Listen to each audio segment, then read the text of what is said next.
This past week, an injustice has been corrected. You see, back in 2016, someone took a terrible, terrible loss. The world cried out, "This isn't fair. This is their time. How could they lose?" Everything was set up perfectly for them to win. There was even a future victory. Well, although it felt hollow, it was a victory nonetheless. But this week, that person won in the biggest way possible. I'm of course talking about Ash Ketchum finally becoming a world champion. That's right, not an Alola region champion, no. Ash Ketchum is the top Pokemon trainer in the entire world. Our boy did it. His 25-year journey to become the very best, like no one ever was, has finally come to fruition. And that is the most important thing that happened this past week. Well, I mean, the elections happened, but, those fuckers are never going to do anything to actually help or change our lives, so who fucking cares? Ash Ketchum's news, way bigger than any of the Senate victories.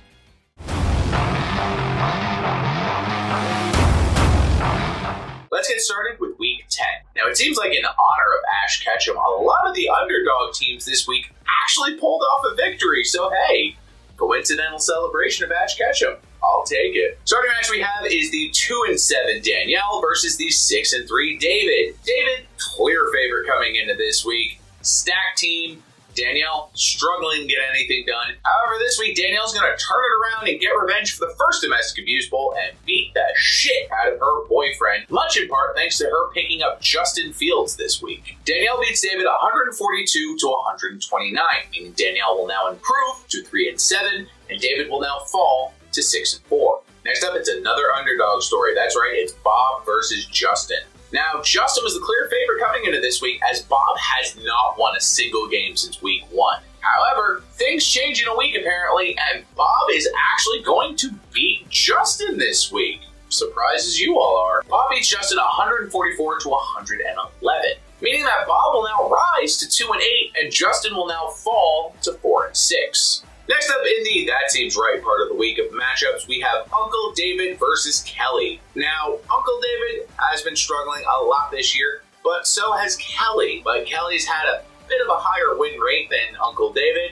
and it looks like her win rate is going to continue as she's going to defeat Uncle David this week. Kelly beats Uncle David 146 to 127, meaning that Kelly will now rise to 5-5, and Uncle David will now fall to 2-8. Next up, we have the 7-2 William versus the 6-3 Alexa. Now, this was probably the most even matchup of the week, as both teams have high winning records. William has been the second best team overall this entire season, but it looks like now he's gunning for that top spot as he is going to take down Alexa. William beats Alexa 134 to 114, meaning now that Alexa will fall to 6-4 and William will rise to 8-2.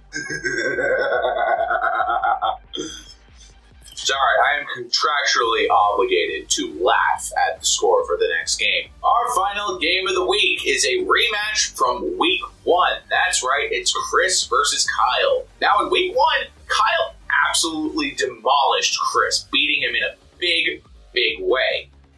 However, the tables have since turned, and Chris is now going to defeat Kyle in a big, big way. Meaning now that Chris is now going to be 3-1 in his 2 years against Kyle, only losing to him once in week 1. Thanks to a lot of early game injuries, Chris beats Kyle 153 to 108. Meaning that Chris will now rise to 6-4, and Kyle will now fall to 8-2, tied with William for the best record in our division. And who thought those words were going to come out of my mouth this week? I didn't. Now, before we go ahead and look at week 11, let's have a word from our sponsor. Hey, Pokemon Masters, are you excited for your new adventure in the Paldea region? I know I certainly am. I'm going to be so happy adventuring with very old favorites. I'm super excited that I'm going to be able to use Pokemon that I wasn't able to use in the last generation once again.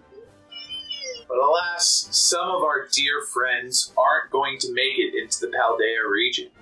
And that's where I step in. You see, I am a Pokemon smuggler. Not like that lady Hunter J. I have no affiliation with her whatsoever. But what I'm going to do is make sure that all of your favorite Pokemon make it into the Paldea region, so that way you can still be the very best that no one ever was. Come on, Togepi! I gotta get you into Paldea before they even realize. Come on! That's right, I will smuggle any Pokemon into the Paldea region, so that way you can be the very best like no one ever was with Pokemon that you love. So save my number in your Pokegear, so that way you make sure none of your family gets left behind. Alright, now let's go ahead and take a look at Week 11. Starting match we have is the Battle of the Davids Part 2. It's David versus Uncle David. David currently sitting at 6-4. Uncle David currently sitting at 2-8. The last time these two teams met, Uncle David got a surprise 3-point victory over David. Can we expect the same thing to happen again, or will David get his groove back after losing to his girlfriend and take it out on Uncle David? Either way, best of luck, gentlemen. Next up, it's the 8-2 William, again tied for best record in our league, versus the 3-7 Danielle. Danielle trying to make a final push for the playoffs, just picking up a great quarterback in Justin Fields. William being highly powerful this year, so we'll see what ends up happening, but I wish you both the best of luck. Then we have the 6-4 Chris versus the 2-8 Bob.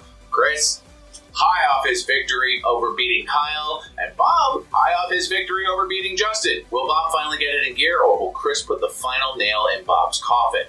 We'll have to see. Then it's the Battle of the Spouses. It's Kelly versus Justin. Justin sitting at 4-6, Kelly sitting at 5-5.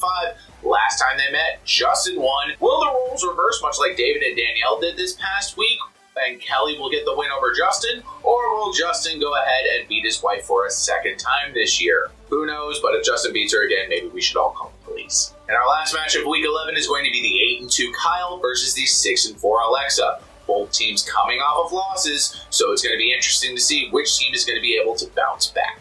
Alright, so that's going to go ahead and do it for the Week 11 look ahead. Important things to keep in mind. Please continue to check free agency for any available players. As I just mentioned, Danielle was able to pick up quarterback Justin Fields, who was somehow free, and put her on her team and beat David. So there's always a player out there that you can pick up. Let's also not forget that we still have bye weeks to deal with, so you're going to have to make sure that you have players to fill in any gaps that you're going to lose due to bye weeks. In Week 11, we're going to have 4 teams on a bye week.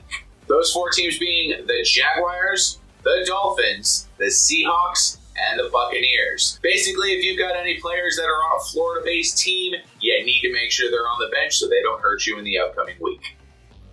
Oh, and also, Seattle. And before I go ahead and sign off, there's actually one bit of news that I need to let you all know about, and is that there will not be a video next week. Me and my girlfriend are going on a cruise to the Bahamas, and we're going to be gone for 5 days practically. And when I get back on Wednesday, the last thing I want to do is one of these videos, to be honest with you. So there will not be a video until the end of Week 12. I will summarize everything that happened in Week 11 and Week 12, and we'll do a Week 13 look ahead.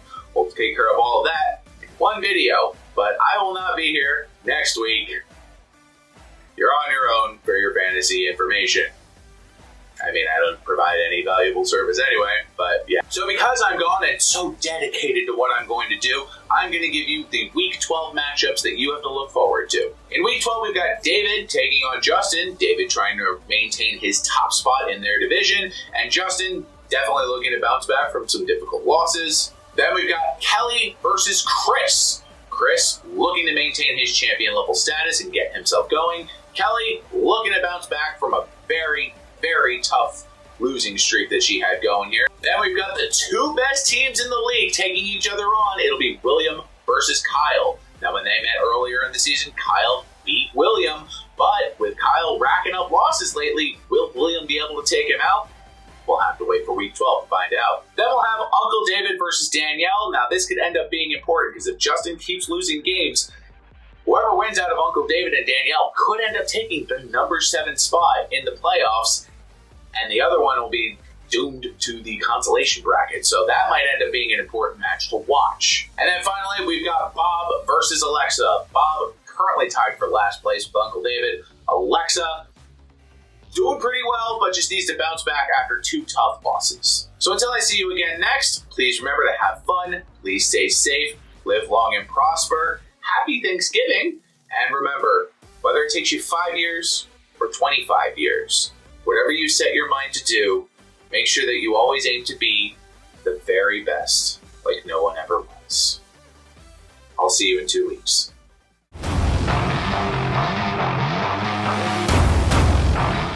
Also to the Pokemon Twitter account, Facebook account, YouTube account, whoever runs Pokemon social media, would have been nice if you'd given people a couple of days to watch the episode before you spoiled it. Waking up on Friday morning to you spoiling it kind of put a sour taste in my mouth. But hey, I'm moving on. I've watched the episode 5 times now. All the right beats. It's beautiful. Congratulations, Ash Ketchum. You absolute fucking